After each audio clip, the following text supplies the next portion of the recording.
BJP మతోన్మాద ప్రభావాన్ని గురించి ప్రమాదాల గురించి ఎప్పుడు దృష్టిపడడానికి ప్రయత్నిస్తున్నారు.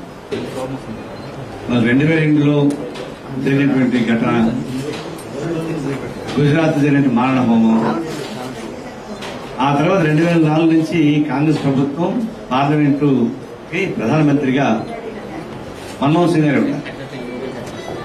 అంటే 10 ఏళ్ల పాటు గుజరాత్ జరిగిన మారణ హోమాన్ని గురించి ఏమీ తెలియదు నటించి ఇప్పుడు ఆ ప్రమాదం గురించి చాలా హెచ్చరిక చేస్తా ఉన్నారు. అంపసేయబడుకున్నప్పుడైనా సరే ఆవేశం వచ్చింది, సంతోషం. ఇప్పుడు దాకా ఉన్నటువంటి చూస్తూ ఉన్నటువంటి మన్మోహన్ సింగ్ మోడీ కన్నా ప్రమాదకరం చెప్పేసి నేను నిర్భయంగా చెప్పాలి. ఇప్పటికైనా ప్రమాదం చూస్తున్నాడు కాబట్టి గట్టిగా ట్రై చేస్తే మంచిది.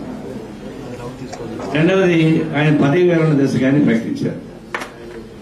ఆయన వారసులుగా రాహుల్ గాంధీని పరోక్షంగా ప్రకటించారు. 2009లో స్కామ్ ఉందని మీరు చెప్పినా కూడా మాకు ఓట్లు వేశారు కదా అంటున్నాడు. 2009 అంటే 2009 తర్వాత బయటపడింది మొత్తం. అది చెట్టుగా ఉన్నప్పుడు తెలియదు దాని విష ఫలాలు వస్తాయని చెప్పని. చెట్టు కాసిన తర్వాత తెలిసింది అది విష ఫలాలు వస్తున్నాయని. 2009 తర్వాతనే మొత్తం బయటపడింది.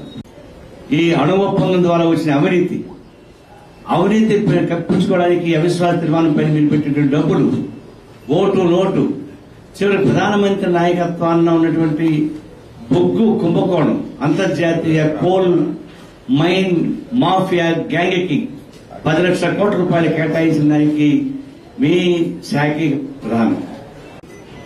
కాబట్టి రేపు రాబోయే రోజుల్లో మోడీని మన్మోహన్ సింగ్ విమర్శించినా, మన్మోహన్ సింగ్ మోడీని విమర్శించినా మన దగ్గర ఎవరో ఒకరు అధికారులు ఉందామని చెప్పేసి లాభం చూపిస్తే పడినా కూడా రాబోయే రోజుల్లో వీళ్ళిద్దరికీ చమరగతం పాడేటువంటి రాజకీయ పొందికలు వస్తాయని చెప్పేసి ప్రగాఢ విశ్వాసంతోనే అలాంటి ఎత్తుగడలు మన రాష్ట్ర జాతీయ నాయకులు వేస్తా ఉన్నారు. అది సక్సెస్ అవుతుందని మేము కోరుతా ఉన్నాం అనుకుంటున్నాం.